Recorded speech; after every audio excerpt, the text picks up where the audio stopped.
नमस्ते फ्रेंड्स, कैसे हैं आप सब? आई होप कि आप लोग अच्छे होंगे। मैं भी ठीक हूँ। फ्रेंड्स, जून का महीना लगभग आधा से ज़्यादा ख़त्म हो गया है और अब मानसून की आने की तैयारी है। तो मानसून आने के पहले हमें अपने गार्डन में कुछ न कुछ काम ऐसे करने हैं जिससे पूरा मानसून का सीज़न हमारे गार्डन में अच्छे से निकल जाए और हमारे पौधों को कुछ नुकसान ना हो पाए। और जो-जो तैयारियाँ हमें करनी है वही इस वीडियो में लेकर मैं आई हूँ। कि क्या-क्या तैयारियाँ हमें मानसून के पहले करने हैं, बारिश आने के पहले और जिससे कि मानसून का खराब प्रभाव हमारे गार्डन में ना पड़े और हमारा पौधा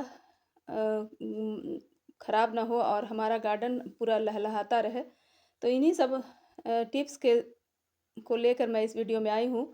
उम्मीद है कि आपको ये मेरी वीडियो अच्छी लगेगी और अच्छी लगे तो एक लाइक ज़रूर बनता है और चैनल में नए हैं तो सब्सक्राइब भी बोल बेल नोटिफिकेशन को प्रेस करना ना भूलें क्योंकि नई वीडियो की नोटिफिकेशन उसी से मिलेगी।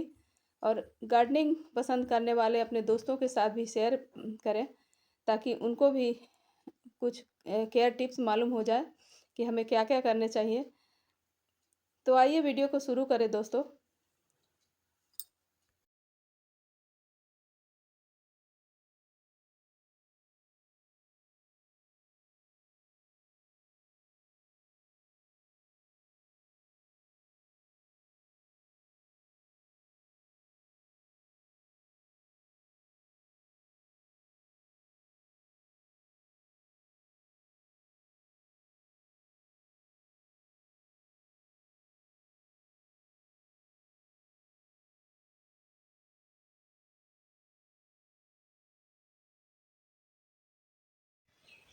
Hello friends, welcome back to my channel.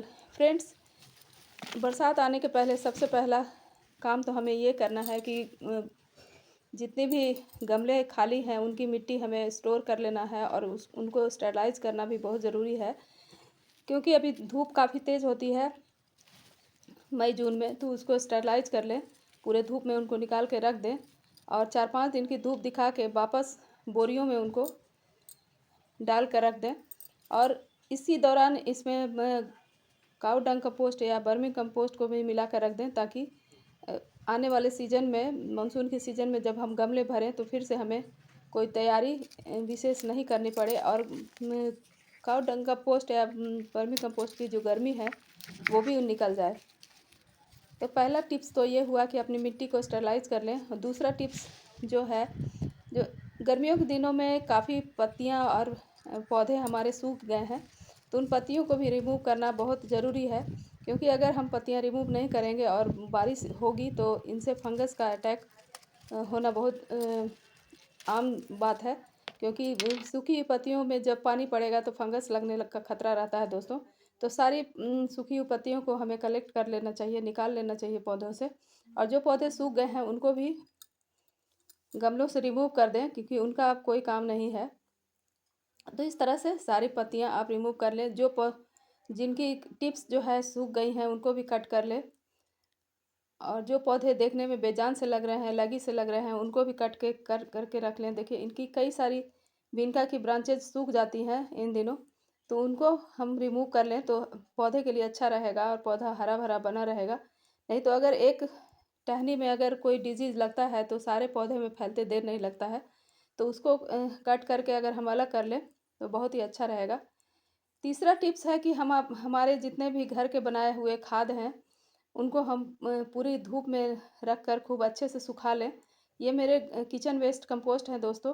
इनको मैंने सूखने के लिए रखा हुआ है और खूब अच्छे तरह से सूख जाने पर मैं इनको स्टोर करके रखूँगी और पौधों में डालने के लिए बहुत ही बेस्ट खाद है। और इधर मैंने कुछ केले के छिलके और संतरे के छिलके जो हमारे घर में निकले थे उनको भी मैंने सुखा लिया है और खूब अच्छे से अगर सूख जाता है ये तो इसको ग्राइंड करके हम रख लें और बाद में भी इसको पौधों में दिया जा सकता है। जैसा कि जानते हैं कि बनाना पील फर्टिलाइज़र जो है वो पोटेशियम से रिच होता है, तो इनको ये काम भी आप ज़रूर करें अगर बनाना पील आपके पास है और अपने पौधों पौधों में आप यूज़ करते हैं तो। अगला टिप्स जो है वो है कि आप अपने जितने भी गमले हैं उनकी गुड़ाई करें। गुड़ाई करने से एरेशन बना रहता है दोस्तों और गुड़ाई करते रहने से अंदर तक जो हवा और धूप पहुंचता है उसके और उसका फ़ायदा हमें मिलता है। देखिए मैंने ये सूखे हुए पौधे जो सूख गए हैं बिल्कुल बुरी तरह से उनको मैंने रिमूव किया है। तो इस ये सब काम भी आप ज़रूर करें। ये देखिए मेरा पौधा पूरी तरह से सूख गया है और इसको मैं रिमूव कर रही हूँ। तो ये काम करना भी बहुत ज़रूरी है दोस्तों, इसका कोई काम अब नहीं बचा है। और जितनी भी पत्तियाँ हैं देखिए, गुलाब की पत्तियाँ जो पुरानी हो गई हैं, सूखने के कगार पे हैं, उनको भी आप हटा लें। और इसमें जितने भी बीड्स हों मिट्टी में उसको भी आप रिमूव करें। गुड़ाई के दौरान ये सारे रिमूव हो जाते हैं दोस्तों। बाकी जितने भी एक्स्ट्रा जो पत्तियां गिरी हुई हैं इनमें, इनको भी आप हटा लें, नहीं तो इनसे भी फंगस का अटैक लगने का खतरा बना रहता है। और गमले के जो ड्रेनेज होल हैं उनको भी आप चेक करें कि पानी किसी गमले में रुकता तो नहीं है। अगर पानी रुकता है तो फिर फंगस लगने का खतरा रहता है और हमारे पौधे मर सकते हैं। तो वो भी आप चेक करें, उनके ड्रेनेज होल भी। देखिए मैंने गुलाब की सारी सूखी हुई पत्तियों को हटाया है और सारे गमलों से जो बीड्स हैं उनको भी मैं हटा रही हूँ। तो ये काम भी आप ज़रूर करें अपने गार्डन के लिए, जो क्योंकि मानसून के आते ही कई सारी परेशानियां खड़ी हो जाती हैं। उनमें सबसे पहला खतरा तो फंगस लगने का ही होता है। और अगर हम ये सब तैयारियां कर लेते हैं मानसून आने के पहले, तो हमारा गार्डन हमेशा से हरा भरा रहेगा और मानसून के सीज़न को एंजॉय करेगा और हमारे पौधे भी नहीं मरेंगे। तो इस तरह से हम जितने भी फ्रेंड्स, मानसून के दौरान हमें ये सब सावधानियां तो रखनी ही पड़ेगी। देखिए, और जितने भी ख़राब जो स्टेम है उनको भी मैं रिमूव कर रही हूँ धीरे थोड़ी थोड़ी। और सूखे पत्ते तो रिमूव करूँगी ही। तो ये सब तैयारियां आप ज़रूर करें अपने गार्डन में मानसून के सीज़न के लिए। यहाँ पर मेरे कुछ गुड़हल के पौधे हैं जिनके कलियाँ सूख गई हैं और ऊपर के टिप्स भी इन गर्मियों में सूख गए हैं, तो उनको भी मैं धीरे धीरे रिमूव कर रही हूँ सारे गमलों से। जो सूखे हुए टहनियाँ हैं और सूखी हुई कलियाँ हैं उनको, क्योंकि उनका अब कोई काम नहीं है दोस्तों, उनको रिमूव करना ज़रूरी है। और उसके कारण पूरे पौधे में फंगस लग सकता है और पूरा पौधा ख़राब हो सकता है। इसलिए टिप्स जो सूख गई है उनको भी रिमूव करना बहुत ज़रूरी है। ये सब देखिए गुड़हल के कुछ पौधे हैं और भी कई सारे पौधे हैं।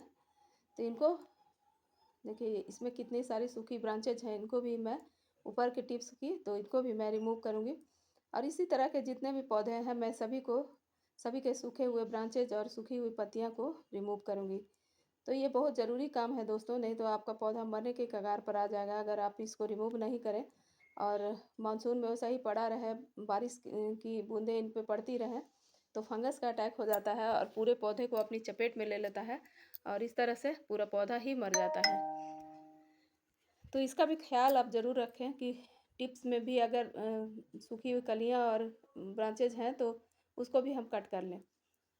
ये देखिए मैंने सभी को, मोह ना करें कि इनमें कलियाँ लगी हुई हैं, फूल खिलेंगे, क्योंकि जब जो फूल या कलियाँ सूख जाती हैं वो फिर वापस से इनका ये रिवाइव नहीं होती हैं और सूखती ही चली जाती हैं और अपने प्लांट्स को भी सुखा देती हैं। तो इसका ध्यान आप ज़रूर रखें। और खुद से भी जितनी ब्रांचेज टूट गई हैं या सूख गई हैं उनको भी आप रिमूव करें। ये बहुत ज़रूरी टिप्स है दोस्तों।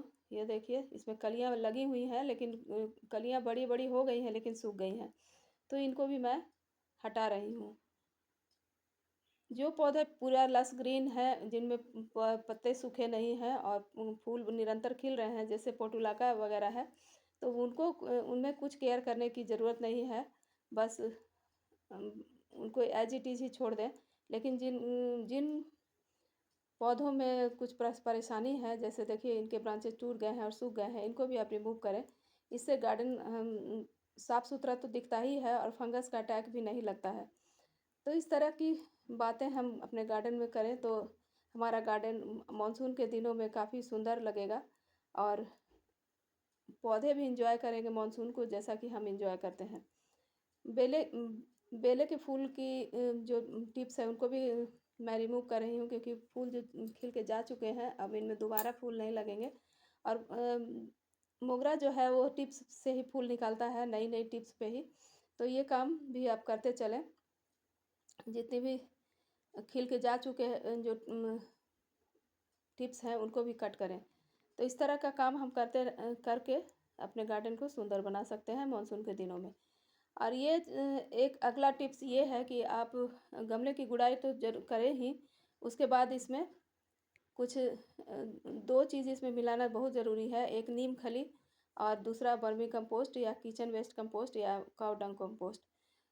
क्योंकि इन दिनों वर्मी कंपोस्ट का और नीम खली का बहुत ही अच्छा असर पड़ता है पौधों पे। नीम खली जो कि फंगिसाइड का काम करता है, और वर्मी कंपोस्ट तो एनपीके का काम करता ही है।